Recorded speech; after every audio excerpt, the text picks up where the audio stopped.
Estamos retornando com o programa Caminho da Universidade e o nosso entrevistado de hoje é o advogado Dr. Marcelo José Bolducci.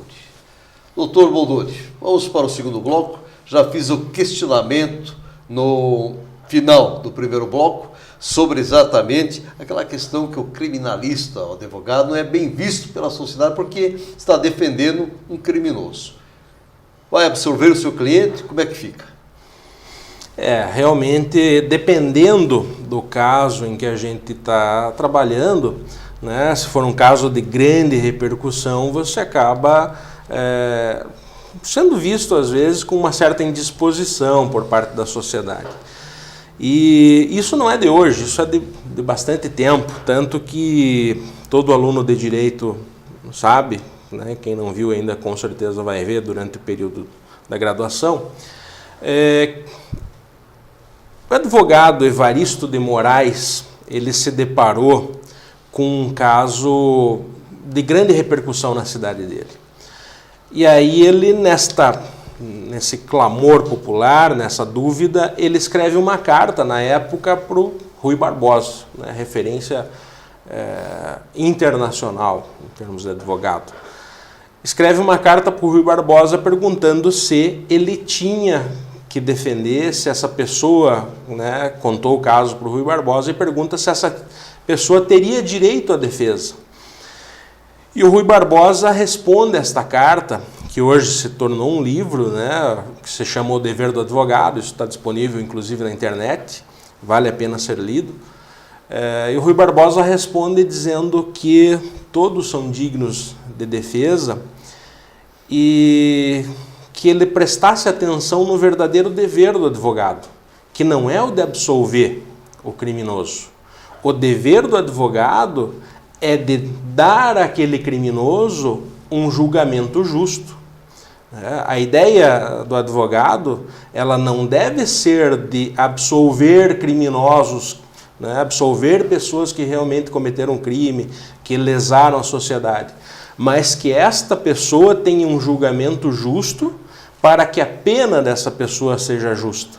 Então, quanto maior é o clamor popular, né, em função de um crime que foi cometido, maior é a tendência de você ter um exagero de pena, né, uma possibilidade de uma punição além daquela que é a justa.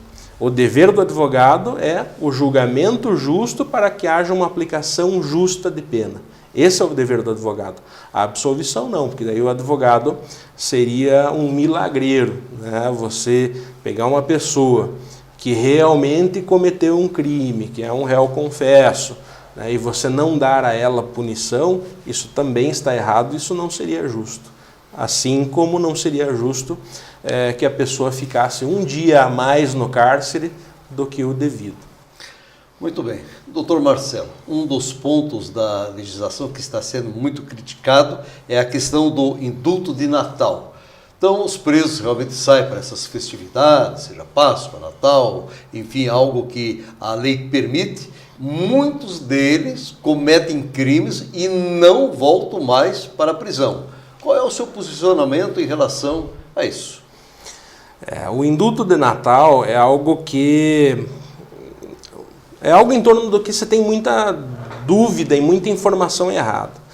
Então, nós precisamos diferenciar o indulto de Natal das permissões de saída, né? Então, o indulto de Natal é um decreto, né, que a Presidência da República emite sempre na época de Natal. O último que nós tivemos foi dia 23 de dezembro, então 2 dias antes do Natal. Isso todos os anos acontece nessa época, em que determinados crimes, determinadas penas, desde que cumpridas as condições do decreto, né, vamos supor alguém que foi um crime pequeno, um crime sem violência, que foi punido a um determinado quantum de pena e já cumpriu 2/3 dessa pena sem nenhum problema, sem nenhuma intercorrência, sem nenhuma violação. Então esta pena acaba sendo, esse restante de pena acaba sendo perdoado porque já se entende que essa pessoa está apta a voltar à sociedade. Então o indulto de Natal ele é um perdão de pena ou uma comutação de uma parte desta pena que foi atribuída a um determinado criminoso. Pois bem, é diferente da permissão de saída. A permissão de saída, que também ocorre no Natal, é um período para o qual o preso é autorizado a visitar os seus familiares e retornar ao presídio. Isso ocorre algumas vezes por ano, num período máximo de 7 dias. As permissões de saída, elas são concedidas pelo juiz, né, que analisa uma série de circunstâncias e verifica se pelo relatório do presídio, se aquele preso que já cumpriu sem nenhum problema uma determinada quantia de pena tem condições de passar esses dias com a família. Isso acontece geralmente no Dia das Mães, acontece na Páscoa, acontece no Natal e mais algum dia que o preso, inclusive, pode pedir, o aniversário do filho ou o aniversário da mãe, né? Então você tem essa possibilidade que ocorre algumas vezes durante o ano, que é diferente do indulto de Natal. Como o indulto de Natal é bem divulgado, as pessoas acabam confundindo essas permissões de saída com o indulto de Natal. Então, quando a pessoa sai pelo indulto de Natal, ela não volta mais, ela não tem que voltar. Porque o indulto, né, o decreto prevê o perdão, que seria o indulto, de uma parte da pena, ou a comutação, que seria transformar essa pena, o restante da pena, por exemplo, em multa, ou prestação de serviço à comunidade, ou algo assim. Então, existem essas possibilidades também. Agora, a legislação ela é sábia, né? No sentido de que você, para dar essa permissão de saída, existe uma análise do comportamento dessa pessoa, né? E a ideia é que a pessoa que tenha um bom comportamento, que tenha condições, ela possa ir aos poucos se reintegrando à sociedade. Como eu disse, a ideia é boa. Agora, nós temos visto que em alguns, né, e não são poucos, em alguns casos ela acaba falhando. Há a possibilidade de uma revisão disso, se o nosso legislador prevê que há essa questão, a necessidade de mudança pode alterar, sim. Muito bem. Doutor Marcelo José Bolduri, o senhor está há 15 anos no exercício da profissão, além de professor, com especializações, seu mestrado, doutorando também, enfim, uma pessoa extremamente preparada, já trabalhou em diversas situações junto a instituições como a PAI, a PADAF, a Associação de Moradores, um dos articuladores para fazer com que a Maria Fumaça entrasse nos trilhos, quando o senhor foi presidente do Amigos do Trem, infelizmente hoje está parado, mas o senhor que trouxe até a Maria Fumaça, uma ocasião muito especial para cá, de madrugada, com o apito da Maria Fumaça, acordando o pessoal, uma coisa legal que aconteceu, e recentemente o senhor também arregaçou as mangas e dentro daquele projeto para a construção da réplica do avião, o senhor mostrou o quanto o senhor é interessado pela história, pela cultura. Por que estou falando tudo isso? Por quê? Porque o seu escritório está bem localizado aqui na Vitória. Quero dizer, não tenho interesse em fazer propaganda em relação ao seu escritório, mas o seu escritório foi um dos primeiros escritórios de advogados aqui das nossas cidades. Por quê? Ali se estabeleceu, então, Dr. Luiz Wolski. É tão importante que eu estou mencionando, porque o Dr. Luiz Wolski foi o nosso primeiro diretor da FAF, hoje, Unespar. É exatamente ao ladinho da Unespar. E é interessante, doutor Marcelo, porque pela importância, Dr. Luiz Wolski, ele é a cadeira número 8 da Academia de Letras do Vale do Iguaçu, da ALVE, o qual é então pertencente à acadêmica Faiana Porto Orbachuk.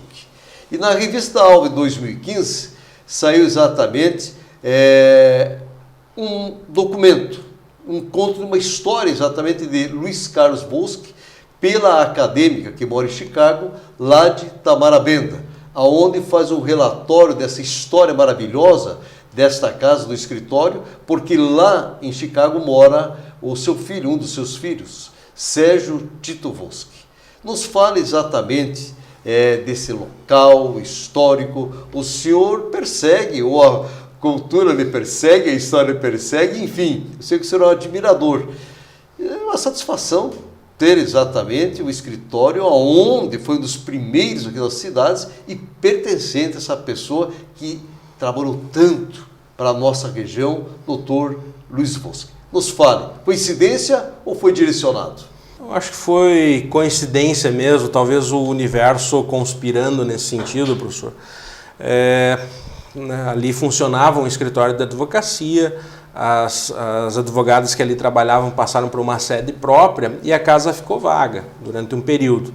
Aí meu sócio foi, uma noite depois da faculdade, falou, vamos ver um lugar aí que eu acho que seria um bom lugar para montar um escritório. Fomos ver, realmente gostamos, né?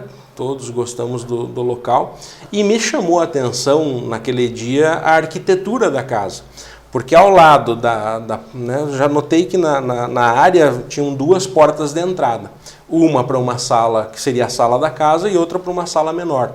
Aí perguntei, mas por que dessa sala aqui? Não, porque aqui era um escritório da advocacia, o advogado morava aqui e atendia nessa sala, o escritório era junto com a casa. Então, depois vinha saber de quem era, o Dr. Luiz Voski, que é essa pessoa que o senhor relatou aí tão bem. E hoje, até no livro da Academia de Letras, tá bem contada a história, e a placa que era dele hoje está em Chicago, na oficina do filho dele, o Tito Voski. Isso me deixa orgulhoso, é uma casa que tem fluidos de advocacia, ela já foi construída para ser no escritório de advocacia.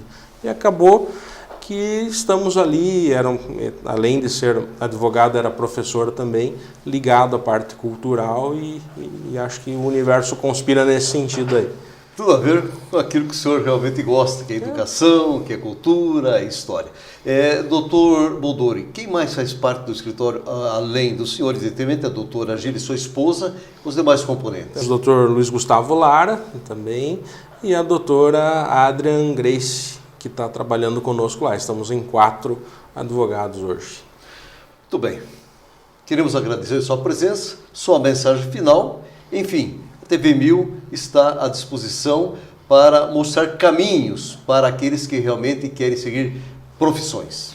Eu quero agradecer novamente a oportunidade da TV 1000 de estar aqui, agradecer ao professor por essa honra de estar no seu programa e parabenizar essa emissora que vem crescendo a cada dia e prestando um grande trabalho aí para as nossas cidades.